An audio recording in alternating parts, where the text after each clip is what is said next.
Hello, my name is John Krapp. I am an associate professor of comparative literature at Hofstra University, where I have been teaching and writing for 20 years. It is my pleasure to welcome your participation in Lindenhurst Memorial Library's Big Read program. In this short segment, I'd like to talk briefly about several ways that a reader might get the most out of great books. The first thing to recognize when you pick up any of the texts that have been selected for the Big Read is that you should never be intimidated by a piece of literature, no matter who wrote it, how long it is, or how great it may be considered to be by literary critics and historians. What we like to call the great books are great first and foremost because they express universal ideas, universal themes, universal problems, and these can be appreciated by anyone willing to give them a try because there is no one correct way to read a piece of literature, no matter how great. Every reader takes away something different when reading a great book, so the whole enterprise of reading great books begins with having the confidence to pick them up and to start reading. When we read a great work of literature, we are giving ourselves over to a world produced by another's imagination, but a world that nearly always bears enough resemblance to our own that we may find our way into it by finding things that are familiar to us. This process of recognition may not occur on the first page, or even in the first few pages or chapters. So while it is important to start reading, it is just as important to keep reading, even if we are not instantly gratified. If we are patient, if we stay with the story, we might recognize a setting, a city, or a geographical landscape that we know. More commonly, we might begin to settle on characters in the text, or perhaps a single character, whose stories we begin to find compelling. A little more abstractly, we might also uncover a problem or a tension that a character or characters are experiencing. Very often, these three things will overlap, and as we read, we more and more feel like we are part of the story we are reading because we are becoming more and more fully connected with the author's world. We are not just viewing the author's world, we are experiencing it. Great books tend to activate this connection better than other texts. The question then is, why is this important? Over 2,000 years ago, the Roman poet Horace wrote that poets wish to benefit or to please, or to speak what is both enjoyable and helpful to living. We might restate this to mean that the aim of literature is to instruct or to delight, and I think this is very true. So yes, to get the most out of great books, we first have to pick them up and read them. Then we must try to begin to think about ways that they can have an impact on our lives. From earliest childhood, human beings are involved in the process of storytelling. We listen as others tell us stories. We in turn tell our own. For much of childhood, listening to and telling stories, and then finally reading them ourselves, hearing the sounds, the music, and rhythm of language, are among our greatest pleasures and most important experiences. We associate these moments with time with parents, siblings, friends, maybe even librarians in a storytime setting, and so there is an intimacy and community building at the center of the story experience. And we never stop telling stories. We naturally process and express the endless fragments of our daily experiences in narrative form. That is why, even if we are not avid readers through adolescence and into early adulthood, we retain our facility for simple storytelling. Just think of the last time you picked up the phone to talk to a friend or loved one about your day, and you will immediately see that we almost effortlessly preserve the basic techniques for creating narratives because the habit is so thoroughly formed in us.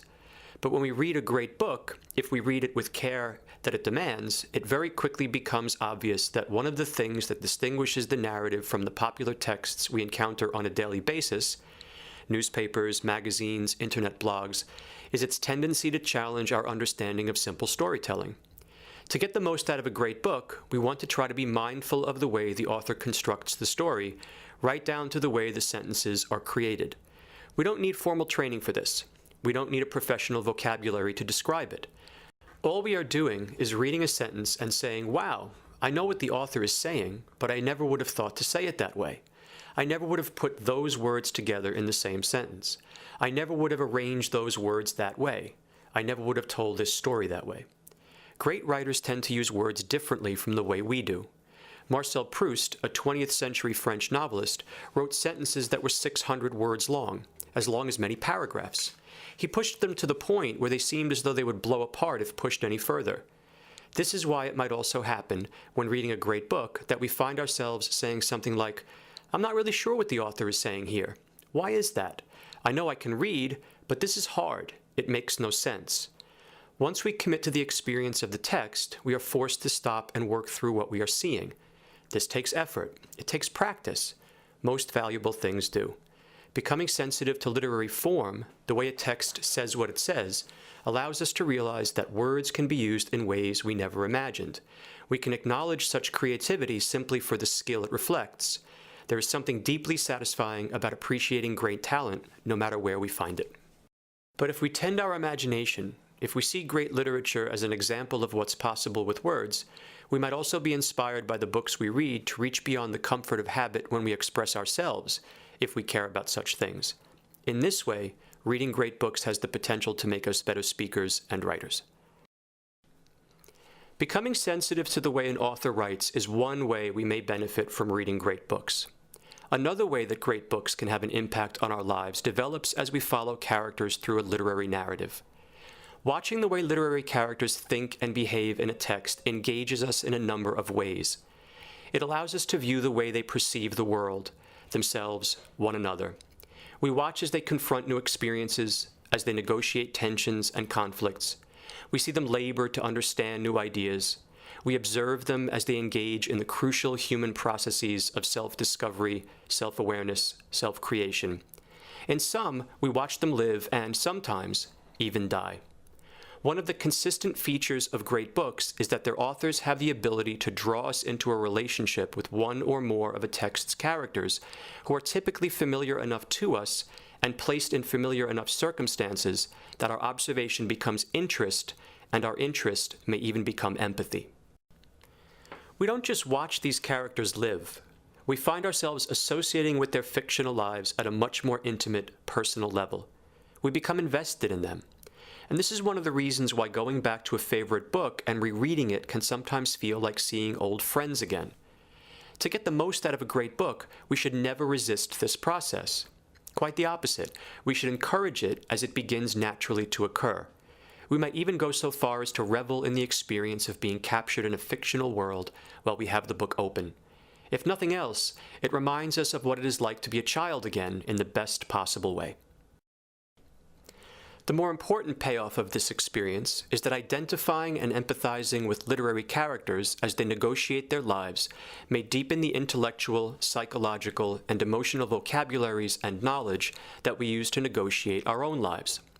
Remember, great books have achieved their reputation in part because the ideas, themes, and problems that they represent are universal, which is why it is so easy to identify with them in the first place. To read as literary characters make choices that determine the outcome of their lives, to see the consequences of particular actions, the effects of certain causes, provides us with information that does not necessarily become obsolete the second we close the book. Rather, one of the rewards of reading great books is their potential to help us build the greatest possible collection of options as we recall the example of literary characters, the outcomes that followed their decisions, and use this information to inform our own. This does not mean that, if we develop an affinity for Hermann Hesse's novel included in the Big Read, we should surrender all worldly effects to begin the search for spiritual enlightenment and hope that we find it as Siddhartha did. Or if we are powerfully moved by Tolstoy's novella, we should aim to die like Ivan Ilyich. Fiction is not a template for life. But it does mean that we may use Tolstoy's text to consider more deeply than we may have otherwise the value of foresight, to reflect on the way we may perhaps view our life choices in the big picture rather than just in the moment we are thinking about making them, to understand that time has an impact on meaning and value, and that, no matter how hard we may try, we cannot escape time as long as we are alive. Great books have a way of prompting us to think more intensely, with greater subtlety and nuance, about the profound complexities that are an inescapable part of the human condition. To get the most out of the texts collected in the 2014 Big Read requires the willingness to turn yourself over to a world of another's creation, to try to connect with the journey of one or more of the characters in this literary world, and to open yourself to the possibility that this character's journey may somehow be relevant to your own life. There is no single way to do this. There is no correct way. It may happen in fits and starts, gradually, or a particular book may resonate with you right from the opening sentences. But it will happen. There are few experiences in life that continually promise to be so surprising, so powerful, and so rewarding. Reading is one of them. All you have to do is open a book and get started.